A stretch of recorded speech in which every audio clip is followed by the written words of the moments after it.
Psalm 119, verse 133. Pe'amai hachen be'imratecha, ve'al tashlet bi chol aven.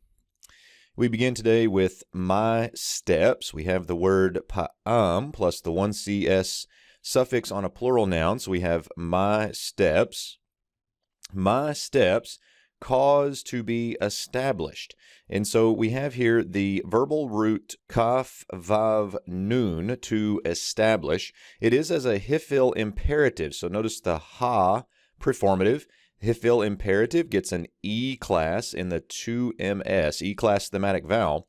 So we have here my steps cause them to be established. And if you cause something to be established, you make it firm. So we might say something like establish my steps or make my steps firm with your, there's our 2ms suffix, with your word. Now notice this is a singular noun because we have the at there instead of the ot. So we have with your word, and then the word root here, you can see amar.